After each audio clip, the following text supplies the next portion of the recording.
حضرت ابو بکر صدیق کا تعلق قریش کی شاخ بنو تیم بن مرہ سے تھا۔ آپ کے والد کا نام ابو قحافہ اور والدہ کا نام سلمہ تھا۔ آپ کا سلسلہ نسب 6 طریقوں سے حضور اکرم صلی اللہ علیہ وآلہ وسلم سے ملتا ہے۔ آپ اللہ کے نبی سے 2.25 سال چھوٹے تھے۔ آپ کے گھر والوں نے آپ کا نام عبد الکعبہ رکھا جب آپ پیدا ہوئے، لیکن جیسے ہی آپ نے اسلام قبول کیا، اللہ کے پیارے نبی نے آپ کا نام تبدیل کر کے عبداللہ رکھ دیا۔ آپ کی کنیت ابو بکر تھی۔ دربار رسالت سے آپ کو 2 لقب بھی ملے۔ زمانے جاہلیت میں بھی آپ شراب، جوا، بدکاری اور بددیانتی جیسے کبیرہ گناہوں سے بچے رہتے۔ اس کی وجہ سے آپ کو العتیق کا لقب ملا، جس کے معنی یہ تھے کہ آپ عذاب دوزخ سے آزاد قرار دیے گئے۔ واقعی معراج کی تصدیق کرنے پر سب سے پہلے آپ کو حضور صلی اللہ علیہ وآلہ وسلم کی طرف سے صدیقہ لقب ملا۔ حضرت ابو بکر صدیق رضی اللہ عنہ قریش کے مشہور نوجوانوں میں سے تھے۔ آپ تیغ زنی، شاہ سواری، تیر اندازی سیکھنے کے ساتھ ساتھ پڑھنا لکھنا بھی جانتے تھے۔ آپ مکہ کے ان 17 یا 19 نوجوانوں میں سے تھے جو لکھ بھی سکتے تھے اور پڑھ بھی سکتے تھے۔ آپ کا آبائی پیشہ تجارت تھا، جس کی وجہ سے آپ کا بچپن بہت ہی اچھا گزرا۔ حضرت ابو بکر صدیق رضی اللہ عنہ نے پہلا تجارتی سفر 18 سال کی عمر میں حضور صلی اللہ علیہ وآلہ وسلم کے ساتھ کیا۔ اس وقت حضور صلی اللہ علیہ وآلہ وسلم کی عمر 20 سال سے زیادہ تھی۔ آپ نے حضرت بلال کو ان کے مالک سے کرائے پر لے کر حضور صلی اللہ علیہ وآلہ وسلم کی خدمت پر لگا دیا۔ حضرت ابو بکر رضی اللہ عنہ مکے میں کپڑے کی ایک دکان کے مالک بھی تھے اور مکہ کے بہت مالدار نہ صحیح مگر خوشحال آدمی تھے۔ جب آپ نے اسلام قبول کیا تو آپ کے پاس 40,000 درہم موجود تھا، جو آپ نے اخروی تجارت میں لگا دیا۔ مردوں میں سب سے پہلے حضرت ابو بکر صدیق اسلام لائے، اور آپ سے پہلے عورتوں میں سے سب سے پہلے حضرت خدیجہ اور بچوں میں سے حضرت علی سب سے پہلے ایمان لائے۔ لیکن جیسے ہی آپ نے اسلام قبول کیا، اسلام ایک طاقت بن گیا۔ آپ نے قریشی معاشرے میں سے چن چن کر ہیرے اسلام کے پرچم کے نیچے جمع کیے۔ ان میں سے بہت سے نام یہ ہیں: حضرت عثمان بن عفان، حضرت طلحہ، حضرت زبیر، حضرت سعد بن ابی وقاص، حضرت ابو عبیدہ بن الجراح، حضرت عبد الرحمن بن عوف، حضرت ابو سلمہ اور حضرت ارقم۔ یہ نام خاص طور پہ قابل ذکر ہے۔ ان میں سے اکثر کو دنیا میں ہی جنت کی بشارت دے دی گئی ہے۔ جب کوئی شخص مکہ میں اسلام قبول کرنا چاہتا تھا تو وہ بالعموم حضرت ابو بکر سے ہی رابطہ قائم کرتا۔ اس طرح آپ کو پیغمبر اسلام کی نمائندے کی حیثیت حاصل ہو گئی۔ ایک مرتبہ آپ مظالم سے تنگ آ کر ہجرت کر گئے، لیکن آپ کا دل نہیں چاہتا تھا۔ راستے میں ابن الدغنہ ملا، جو مکہ کا ایک بااثر قبائلی سردار تھا۔ اس نے آپ کو واپس آنے پر آمادہ کر لیا، لیکن جب اگلے روز صبح آپ نے اپنے گھر کی مسجد میں بلند آواز سے قرآن پاک کی تلاوت کی تو اس نے آپ کو اس کام سے منع کر دیا۔ آپ نے اس کی پناہ واپس کر دی اور فرمایا کہ میں اللہ کی پناہ پر راضی ہوں، مجھے کسی اور کی پناہ نہیں چاہیے۔ حضرت ابو بکر صدیق رضی اللہ عنہ کی ایک اہم خدمت یہ تھی کہ آپ نے مظلوم مسلمانوں کو خرید کر آزاد کر دیا، جن پر ان کے کافر آقا ظلم و ستم ڈھا رہے تھے۔ ان میں سب سے پہلے حضرت بلال حبشی، حضرت عامر بن فہیرہ اور حضرت زنیرہ اور نہدیہ کے نام خاص طور پر قابل ذکر ہیں۔ اس زمانے کی 2 معروف بڑی طاقتوں میں سے اہل مکہ کی ہمدردیاں ایران کے ساتھ تھیں، اور وہ روم کی عیسائی طاقت کو مسلمانوں کے ساتھ منسلک کرتے تھے۔ جب دونوں کی جنگ میں روم کو شکست ہو گئی اور اس پر تبصرے کرتے ہوئے سورۃ روم نازل ہوئی تو اللہ رب العالمین نے چند سال میں روم کی فتح کی خوشخبری دی۔ اس پر ایک کافر ابی بن خلف نے مذاق اڑایا۔ آپ نے قرآن پاک کی حقانیت پر یقین کامل کی وجہ سے اس کے ساتھ یہ شرط لگائی کہ چند سال میں جن کی تعداد 9 تک ہو سکتی تھی، روم دوبارہ غالب آئے گا۔ اور قرآن کے الفاظ میں اس وقت اہل ایمان بھی اپنی کامیابی پر خوشی منا رہے ہوں گے۔ 2 ہجری میں جنگ بدر میں مسلمان کامیاب ہوئے اور اسی سال روم و ایران کی دوبارہ جنگ ہوئی اور روم کو فتح حاصل ہوئی۔ چنانچہ حضرت ابو بکر صدیق نے ابی بن خلف، جو کہ جنگ بدر میں زخمی ہو کر مر چکا تھا، اس کے وارثوں سے 100 اونٹ لے کر صدقہ کر دیے، کیونکہ اب شرط حرام ہو چکی تھی۔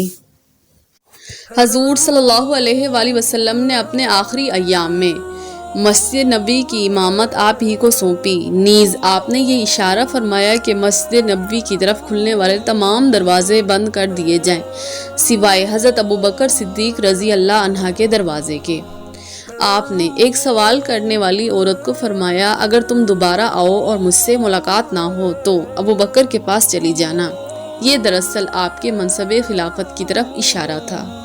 حضور صلی اللہ علیہ وآلہ وسلم کی وفات کے بعد بھی ابھی آپ کی تجہیز و تکفین بھی نہیں ہوئی تھی کہ منافقین کی سازشوں کی وجہ سے خلافت کا مسئلہ اٹھ کھڑا ہوا۔ حضرت ابوبکر صدیق رضی اللہ عنہ کو یہ اطلاع ملی کہ کچھ انصار سقیقہ بنی ساعدہ میں جمع ہیں اور مسئلہ خلافت پر جذباتی انداز میں گفتگو کر رہے ہیں۔ چونکہ یہ مسئلہ نہایت اہم تھا، اگر اس سلسلے میں امت مسلمہ میں کوئی بھی اختلاف پیدا ہو جاتا تو امت کا شیرازہ حضور صلی اللہ علیہ وآلہ وسلم کے فوراً بعد ہی بکھر جاتا۔ اس لیے آپ حضرت عمر فاروق اور حضرت ابو عبیدہ بن الجراح کو لے کر فوراً وہاں پہنچے۔ انصار کی خلافت کو عام قبائل عرب تسلیم نہیں کر سکتے تھے کیونکہ قریش کا احترام مدتوں سے ان کے دل و دماغ میں پیوست تھا، لیکن اس کے برعکس وہ بنی اوس و خزرج کو بھی کوئی خاص حیثیت نہیں دیتے تھے۔ نیز یہ دونوں قبیلے قدیم زمانے میں ایک دوسرے کے خلاف صف آرا رہے تھے، اس لیے یہ لوگ آپس میں ایک دوسرے کو پسند نہیں کرتے تھے۔ اس سے زیادہ خطرناک صورتحال اس وقت پیدا ہوئی جب کسی نے سوال کیا کہ اگرچہ مہاجرین نے کسی انصار کی خلافت کو تسلیم نہیں کیا تو کیا ہوگا؟ ایک دوسرے انصاری نے اس بات کا جواب یہ دیا کہ ہم ان سے یہ کہیں گے کہ خلیفہ ہم نے انصار میں سے بنا لیا ہے، اپنے لیے خلیفہ مہاجرین میں سے بھی بنا لو۔ اگر اس بات پر بھی وہ رضامند نہ ہو تو ہم بزور شمشیر ان کو مدینہ سے نکال دیں گے۔ ظاہر ہے بیک وقت دو خلفاء کا ہونا یہ معنی رکھتا تھا کہ مسلمان متحد نہیں بلکہ منتشر ہو جائیں گے۔ اس موقع پر حضرت ابوبکر صدیق رضی اللہ عنہ، حضرت فاروق، حضرت امین الملت ابو عبیدہ بن الجراح بھی وہاں پہنچ گئے۔ حضرت عمر رضی اللہ عنہ نے چاہا کہ وہ تقریر کریں، لیکن حضرت ابوبکر صدیق حضرت عمر رضی اللہ عنہ کی طبیعت کی سختی سے واقف تھے۔ انہوں نے انہیں روک دیا اور خود کھڑے ہو کر تقریر شروع کر دی۔ صدیق اکبر کا احترام انصار اور مہاجرین سبھی کرتے تھے، اس لیے سب کے سب لوگوں نے آپ کی بات کو خاموشی سے سنا۔ آپ نے فرمایا مجھے تم لوگوں کے فضائل و مناقب اور خدمات اسلامی سے بالکل بھی انکار نہیں، لیکن عرب قریش کے علاوہ کسی اور خاندان کی قیادت کو تسلیم نہیں کر سکتے۔ پھر مہاجرین اپنے تقدم فی الاسلام اور حضرت صلی اللہ علیہ وآلہ وسلم کے ساتھ خاندانی تعلق رکھنے کی وجہ سے آپ کی جانشینی کے زیادہ مستحق ہیں، لہٰذا امیر مہاجرین میں سے ہو اور وزیر انصار میں سے۔ ایک انصاری صحابی نے اس کے جواب میں اپنی یہ تجویز پیش کی کہ ایک امیر ہم میں سے ہو اور ایک تم میں سے، لیکن ان کے جواب میں ایک دوسرے انصاری صحابی بشیر بن سعد نے کہا بے شک حضرت محمد صلی اللہ علیہ وآلہ وسلم قبیلہ قریش میں سے تھے اور ان کے خاندان والے ہی ان کی خلافت کے زیادہ مستحق ہو سکتے ہیں۔ یہ بات بالکل ٹھیک ہے کہ ہم نے اسلام کی مدد کی اور ہم لوگ پہلے ہیں جو ایمان لے آئے، لیکن ہمارا اسلام لانا اور اللہ کے رسول کی امداد کے لیے مستعد ہو جانا محض اس لیے ہی تھا کہ اللہ رب العزت ہم سے راضی ہو جائے۔ اس کا معاوضہ ہم دنیا میں نہیں چاہتے اور نہ ہی ہم خلافت و امارت کے معاملے میں مہاجرین سے کوئی جھگڑا کرنا پسند کرتے ہیں۔ پہلے صحابی نے یہ جواب دیا کہ تم نے بڑی ہی بزدلی کی بات کہی ہے اور بنے بنائے کام کو بگاڑ دیا ہے، لیکن بشیر بن سعد نے یہ جواب دیا کہ میں بزدلی کی بات نہیں کرتا بلکہ اظہار حق کر رہا ہوں، کیونکہ حضور صلی اللہ علیہ وآلہ وسلم نے خود یہ ارشاد فرمایا تھا امام قریش میں سے ہوں گے۔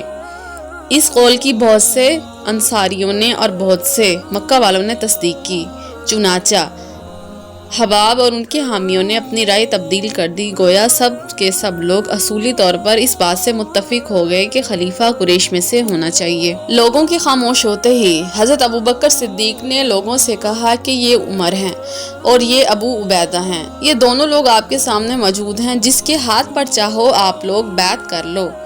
یہ بات سنتے ہی حضرت عمر فاروق نے حضرت ابوبکر صدیق کے ہاتھ میں ہاتھ دے کر فرمایا آپ ہم سب سے بہتر ہیں اور رسول اللہ صلی اللہ علیہ وآلہ وسلم کے سب سے زیادہ مقرب ہیں، لہٰذا ہم آپ کے ہاتھ پر بیعت کرتے ہیں۔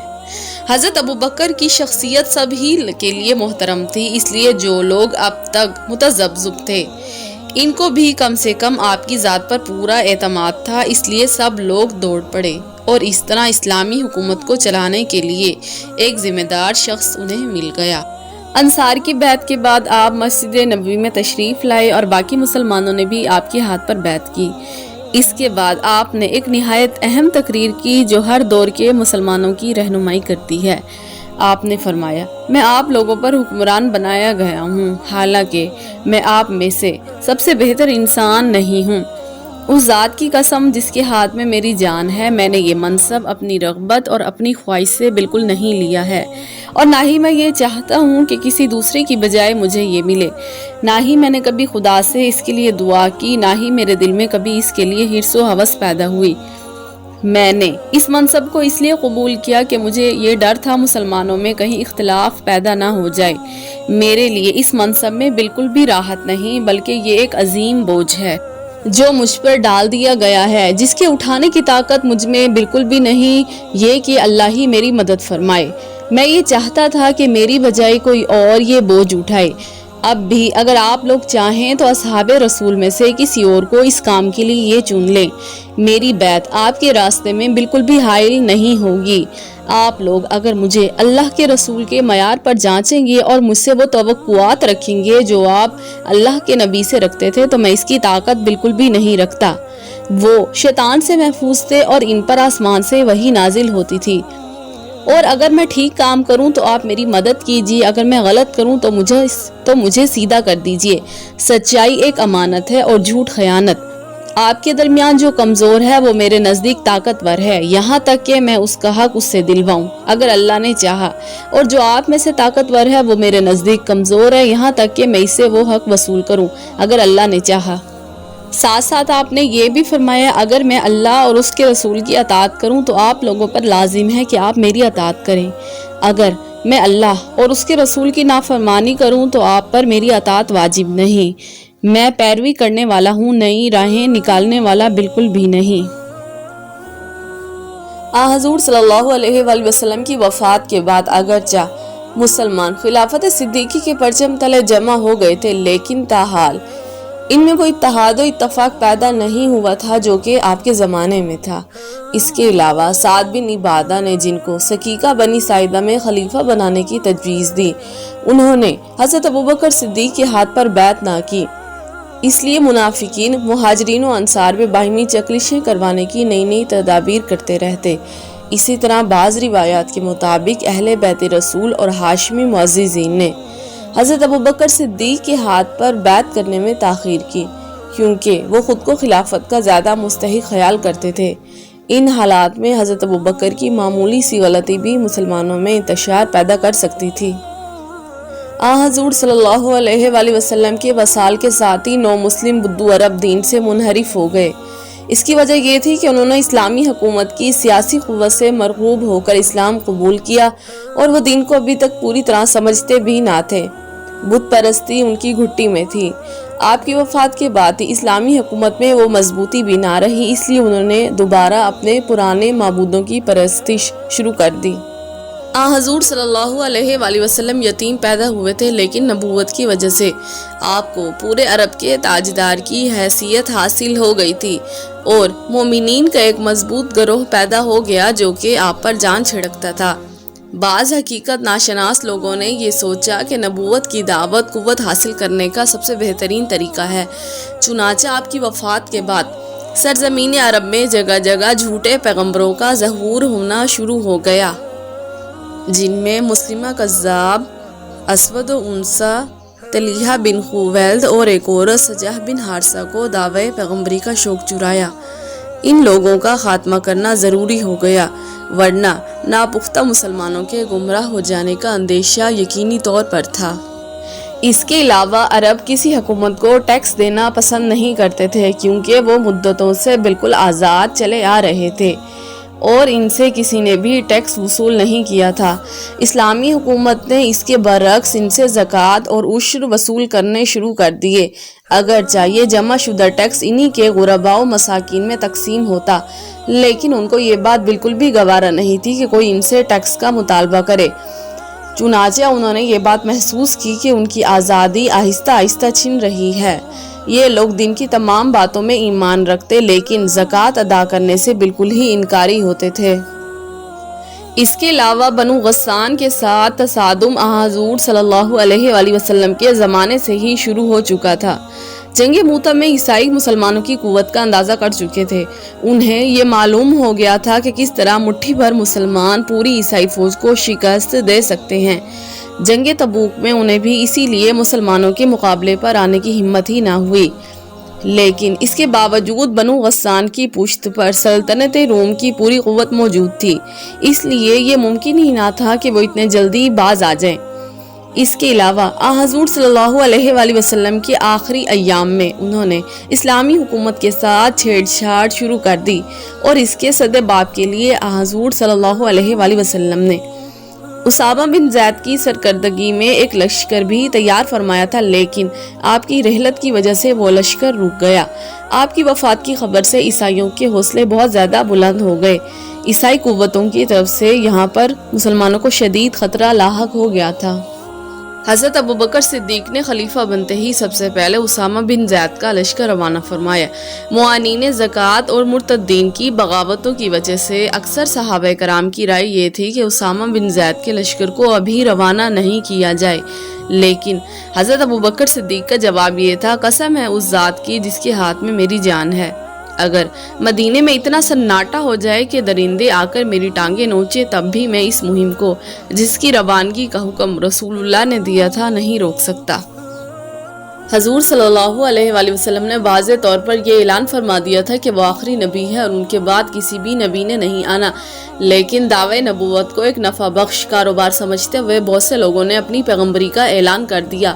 اسامہ کے لشکر کی واپسی کے بعد آپ نے ان کذابوں کی طرف توجہ فرمائی۔ طلحہ بن خویلد اسدی کے خلاف آپ نے خالد بن ولید کی قیادت میں فوج بھیجی۔ عدی بن حاتم تائی نے بنو طے کو طلحہ کی حمایت سے الگ کر لیا، باقی فوج کو خالد کے ہاتھوں شکست ہوئی۔ طلحہ خود شام کی طرف بھاگ گیا، لیکن چند سال بعد اس نے اسلام قبول کر لیا اور واپس مدینہ آ گیا۔ مسلمہ کذاب کے خلاف آپ نے شرجیل بن حسنہ اور اکرمہ بن ابو جہل کو بھیجا۔ حضرت اکرمہ نے بنو حنیفہ پر قبل از وقت حملہ کر دیا، لیکن آپ شکست کھا گئے۔ حضرت ابوبکر صدیق کو جب پتہ چلا کہ آپ شکست کھا گئے تو انہوں نے خالد بن ولید کو حکم دیا کہ آپ ان کے پیچھے جائیں۔ اسی دوران سجہ بن حارثہ جو کہ عورت ہونے کے باوجود نبوت کا دعویٰ کرتی تھی، مسلمہ کذاب سے جا ملی اور اس نے مسلمہ کے ساتھ شادی کر لی۔ خالد بن ولید نے ان دونوں کی متحدہ فوجوں کو شکست دی۔ مسلمہ کذاب میدان جنگ میں ہی قتل ہوا اور سجہ بھاگ کھڑی ہوئی۔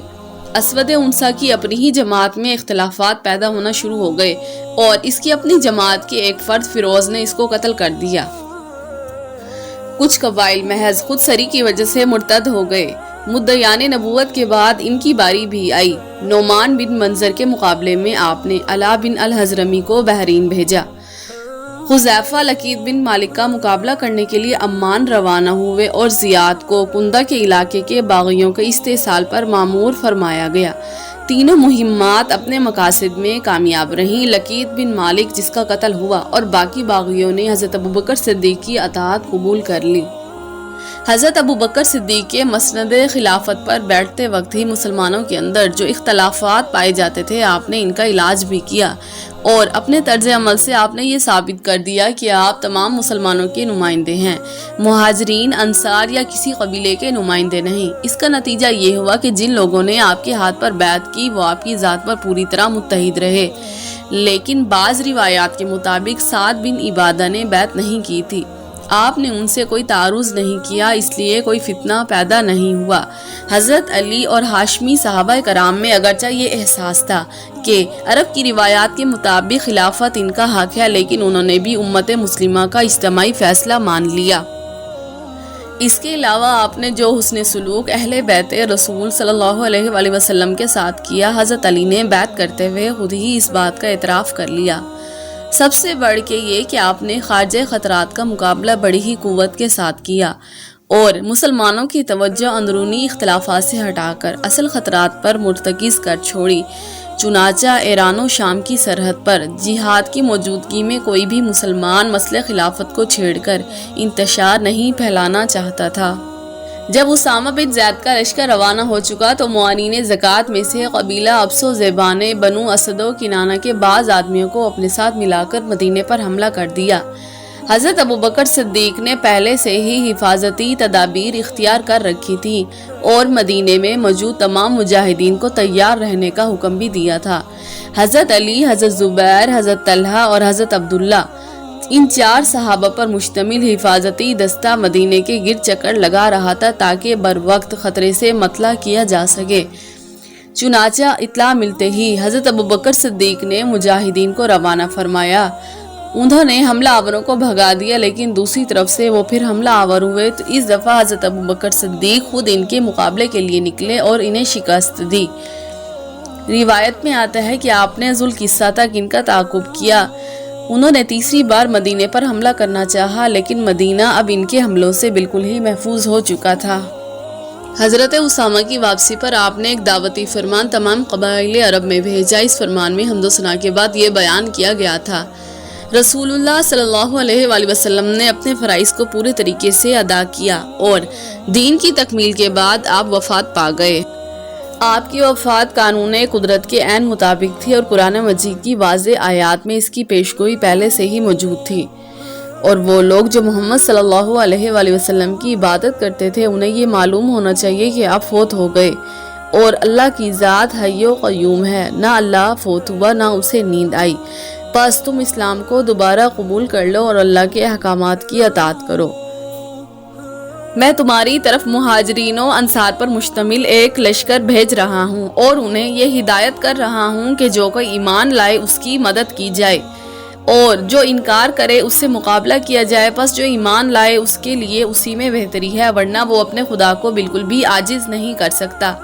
میں نے اپنے قاصد کو یہ حکم دیا ہے کہ میرے اس اعلان کو ہر جگہ مجمع عام میں پڑھ کر سنا دیا جائے۔ حضرت محمد صلی اللہ علیہ وآلہ وسلم یہ فرمایا کرتے تھے کہ جن لوگوں نے بھی ہم پر کوئی احسان کیا ہم نے ان کا بدلہ دے دیا سوائے ابو بکر کے، ان کا ہم پر بہت بڑا احسان ہے اور اس کا بدلہ اللہ رب العزت خود قیامت کے دن انہیں دے گا۔ حضرت عمر فاروق کی حضرت ابوبکر صدیق کے بارے میں رائے یہ تھی کہ وہ ہم سب میں سے بزرگ تھے، وہ ہم سب میں سے بہتر تھے اور رسول اللہ کی نگاہ میں ہم سب لوگوں سے زیادہ عزیز تھے۔ حضرت محمد صلی اللہ علیہ وآلہ وسلم نے ایک مرتبہ یہ فرمایا: جس طرح آسمان کے ستارے شمار کرنا مشکل ہیں، اسی طرح ابو بکر کی نیکیاں بھی ان گنت ہیں۔ آپ ایک کامیاب تاجر تھے، لیکن آپ نے کبھی بھی حرام کا لقمہ نہیں کھایا۔ ایک مرتبہ آپ نے غلام کی کمائی سے کچھ کھا لیا، جب آپ کو پتہ چلا تو آپ نے حلق میں انگلی ڈال کر کیا کر دی تاکہ وہ لقمہ پیٹ میں نہ رہے۔ آپ کثرت سے روزے رکھتے، خوش الہانی سے قرآن پاک کی تلاوت کرتے۔ کوئی دوست، کوئی رشتہ دار آپ کو اللہ کی اطاعت کی حدود سے باہر نہیں نکال سکتا تھا۔ آپ حق و انصاف کی بات کرتے اور ہمیشہ ہی آپ حق کا ساتھ دیتے۔ حضرت ابوبکر صدیق ذاتی صلاحیتوں کے اعتبار سے بہت ہی بلند انسان تھے، زندگی کے معاملات کو بہت ہی سنجیدگی سے لیتے، دین اسلام کے غلبے کے مشن کو سنجیدگی سے قبول کیا اور مستقل مزاجی سے اسے پایا تکمیل تک پہنچایا۔ آپ کی معاملہ فہمی کا اندازہ اس سے ہوتا ہے کہ سقیقہ بنی ساعدہ میں انصار کی میٹنگ کے خطرناک نتائج کو فوراً بھانپ گئے اور موقع پر پہنچ گئے۔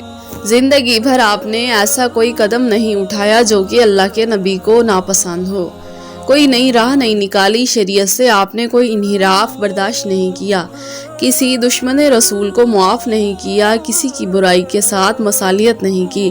دنیا کا کوئی بھی فرعون آپ کو مرغوب نہیں کر سکا، کوئی مشیر آپ کو سنت نبوی سے ہٹنے پر آمادہ نہیں کر سکا۔ آپ کا ایک اور عظیم کارنامہ قرآن پاک کو جمع کرنے کا ہے۔ مسلمہ کذاب کے خلاف جنگ یمامہ میں حفاظ قرآن کی ایک کثیر تعداد شہید ہو گئی تو آپ نے حضرت عمر کی تجویز پر بروقت اقدام کرتے ہوئے قرآن پاک کو جمع کرنے کا اہتمام فرمایا۔ اس عظیم مقصد کے لیے حضرت زید بن ثابت کو منتخب کیا گیا کیونکہ وہ حافظ قرآن بھی تھے اور کاتب وحی بھی رہ چکے تھے۔ حضرت زید نے اس وقت کے حفاظ کی مدد سے قرآن پاک کی آیات کو اسی ترتیب سے لکھوایا جس ترتیب سے حضور صلی اللہ علیہ وآلہ وسلم رمضان المبارک میں جبریل امی سے قرآن پاک کو سنا کرتے تھے، اور اسی طرح سے قرآن پاک اپنی اصلی ترتیب کے ساتھ مرتب ہوا۔ یہ قرآن پاک حضرت ابوبکر صدیق کی وفات کے بعد حضرت عمر کے پاس رہا، بعد ازاں ام المومنین حضرت حفصہ رضی اللہ عنہا کی تحویل میں چلا گیا۔ سر ولیم مور اپنی پوری اسلام دشمنی کے باوجود یہ ماننے پر مجبور ہے کہ اگرچہ آپ کا عہد حکومت مختصر تھا، لیکن حضرت محمد صلی اللہ علیہ وآلہ وسلم کی وفات کے بعد ابوبکر سے زیادہ اسلام کی خدمت کسی اور نے نہیں کی۔ آپ نے نوزائیدہ اسلام کو ختم ہونے سے بچایا۔ حضرت ابوبکر صدیق کا دور حکومت 2 سال تک رہا، یعنی 11 ہجری سے 13 ہجری تک، اور آپ نے طبعی وفات پائی۔ اللہ تعالیٰ کی کروڑوں رحمتیں ہوں آپ کی ذات اقدس پر، آمین۔ دوستو، یہ ویڈیو اچھی لگے تو ہمارے چینل ہسٹری آف اسلام کو لائک کیجیے، اس ویڈیو کو اپنے دوستوں کے ساتھ شیئر کیجیے اور ہمارے چینل کو سبسکرائب کیجیے۔ کمنٹ سیکشن میں ضرور کمنٹ کریں اور فیڈ بیک ضرور دیں۔ اللہ نگہبان۔